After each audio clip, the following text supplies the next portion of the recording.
Concussions in professional sports have received increased attention, which is partly due to the evidence that found concussion incidence rates were much higher than previously thought.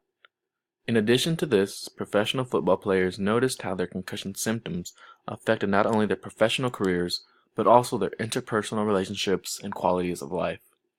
Researchers are beginning to associate multiple and repeated concussions with chronic traumatic encephalopathy, a structural brain injury that is characterized by tau protein deposits in distinct areas of the brain. Hello everyone, my name is Michael Hernandez, and this presentation will describe how concussions impact many people in the sporting community, from current and former professional athletes and their families to the medical and health professionals, the organizations in which they play for, researchers, and even the livelihood of the sport itself. With the growing awareness and sensitivity towards concussions, the purpose of this presentation is to explain why this is an ethical dilemma, offer some data, and provide recommendations that are designed to improve player safety in the game of football.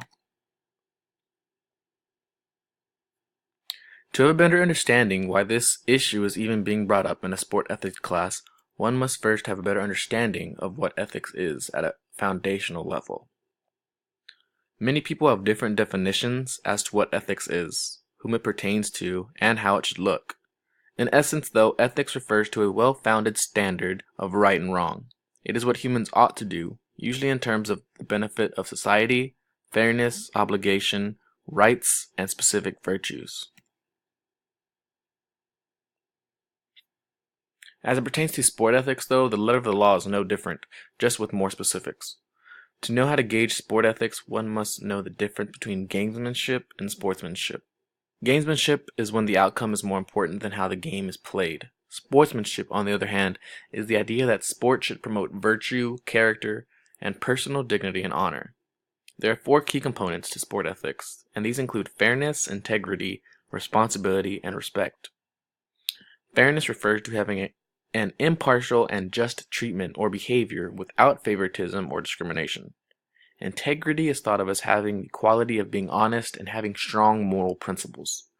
Responsibility pertains to the state or fact of having a duty to deal with something or of having control over someone. Respect is the feeling of deep admiration for someone or something. So why is this an issue? The issue as to why this is an ethical dilemma for American football is not due to the fact of the existence of concussions in CTE, because injuries of all kinds are bound to happen in any contact sport. This is an issue because of how football organizations and governing bodies have handled the rise in concussion injuries and the lack of research that has been done in this area. Using the NFL as an example, they have generated a significant amount of interest in concussions and CTE in recent years, mostly in part of the filing of the class action litigation against them involving 4,500 retired professional players. The NFL litigation and congressional hearings have led to changes within the NFL and its regulatory and governance responses. Part of the reason this issue has taken so long to really make an impact is because there is no universally accepted definition of concussion. Differences arise as to whether a concussion is a head injury or a brain injury, whether it is a functional disturbance or a structural injury, whether it falls on the spectrum as a mild traumatic brain injury, and the true extent of the association between concussive and subconcussive head trauma and the long-term cognitive and neurological issues. Regardless of the ongoing discussion about the definition and quest to discover the true extent of the association with long-term cognitive and neurological issues, the fact remains that concussions and subconcussive head trauma affects the brain, and the risk exposure in contact and collision sports is high. Concussion results in symptoms that affect cognitive, emotional, and physical health. Acute symptoms of sport-related concussions typically include loss of consciousness, amnesia, sleep disturbances, behavioral changes, and cognitive impairments, and usually resolve within several weeks. Some athletes may show symptoms that can even last for a few months. Even in the absence of a diagnosed concussion, exposure to repeated head impacts affects the brain. When it comes to long-term consequences, repetitive concussions can affect the person years to even decades later. These consequences include cognitive and mood disturbances, as well as a pathological change in the brain. including chronic traumatic encephalopathy, otherwise known as CTE, which is characterized by an accumulation of abnormal hyperphosphorylated tau, also known as p-tau, in neurons and astrologia distributed around small blood vessels at the depths of the cortical sulci and an irregular pattern. CTE was recently established in consensus criteria as a unique neuropathological disorder. This disease has been found in the brains of many athletes who are exposed to repetitive brain trauma through contact sport, including boxing, football, hockey, soccer, and more. More research is needed to understand the associations between the pathophysiology and neurobehavioral signs and symptoms. In two separate studies, however, the former NFL players were found to have increased risk of depression. In addition, former professional football players have also been found to have cognitive impairment and dysfunction later in their life. As we jump into the data, there has been research done on every level concerning concussions and CTE. Although there are a few differences in the results, the conclusions always stay the same. An estimated 300,000 sport-related traumatic brain injuries, predominantly concussions, occur in the U.S. annually. In fact, for people between the ages of 15 and 24, sports are second only to motor vehicle crashes as the leading cause of traumatic brain injuries. In a study involving high school sport injuries in the 2005-2006 school year, there were roughly 4,500 injuries, and about 400 of those were concussions.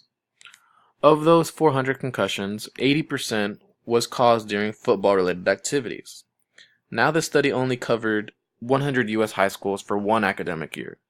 If one were to extrapolate this number to include every high school football team in America, the number would be daunting to researchers and physicians. Similar results were found in the college level. Whether it be the NCAA or NAIA, there are far less college football teams than there are high school football teams. This, though, has no effect on the percentage of injuries that happen to those collegiate athletes. Although there are less schools in number, the speed of the game is way faster and the size of the athletes is much larger. The amount of concussions is proportionate to that of high school concussions, but it was found that it took longer for high school athletes to return to the field, as the likelihood of them getting another concussion increased at a higher rate than their collegiate counterparts. In a recent study, researchers reviewed NFL injury reports in order to analyze the total number of concussions that were diagnosed from the 2009 to 2015 NFL seasons. The positions that were researched included the quarterback, running back, wide receiver, tight end, offensive and defensive lineman, linebacker, and defensive back. It was found that 1,038 concussions were observed in those 7 years. Now keep in mind, these were only the concussions that were actually reported at the time. With roughly 300 concussions reported, the defensive back suffered the most head trauma. And whilst to some this may be a surprise, the quarterback suffered the least with only 50 concussions in those 7 years. This could be mainly due to the rule changes and the protecting of the quarterback that has been going on in recent years. With this information, though, we now see the rule and policy changes can make an impact on concussion rates. Going into the procedures that we have recently seen and currently see, there have been major changes. Before the concussion issue was being talked about in the mainstream media, and before the movie Concussion came out, the rules and regulations on how to deal with this injury was not too formalized. Only a few years ago, the NFL rules regarding when a player was eligible to return to the field after suffering concussion were as if a child put them together. Each team, on the advice from its own team physicians, could basically clear any and every player to return to the field of play as they wished.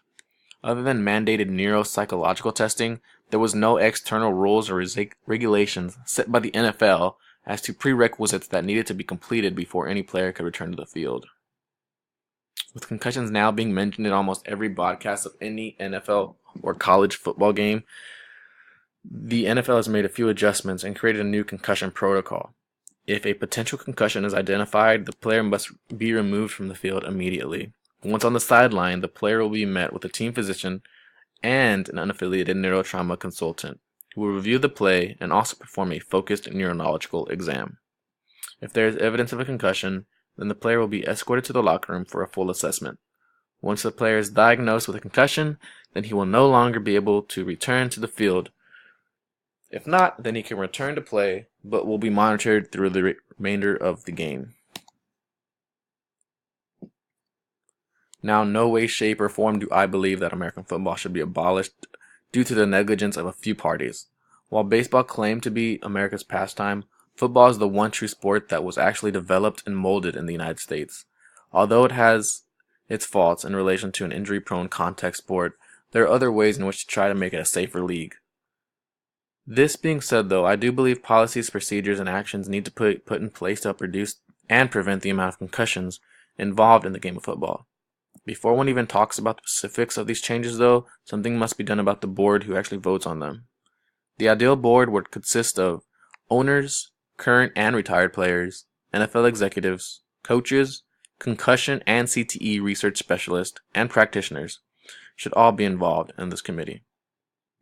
Preventative interventions need to be implemented to decrease concussion and CTE rates to their lowest possible level.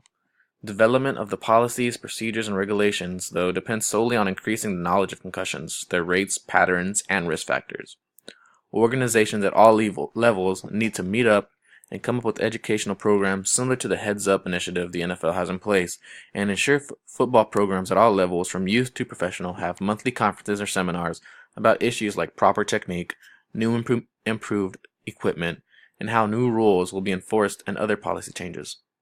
In the end, it starts at the bottom. Technique and safety need to be the #1 priority of youth football coaches. It is very hard to break habits, so if the youth learn the wrong technique early, they will be more likely to suffer an injury later. Another adaptation that I believe could help this situation is the decrease in playing time. This is more than likely not a liable solution, especially at the NFL level due to monetary concerns, but the less amount of time spent on the field, the less likely concussion is due to occur. Along with this, even less time should be allowed for full padded and contact practices. The last thing that could help resolve this issue is simply a better understanding of the issue itself. The NFL is not shy of money, so it should dump its resources into more research as if its life depended on it. If the NFL is worried about its livelihood in the coming decades, which it should be, then they would be smart to attack this ethical dilemma head on and learn how to take it down.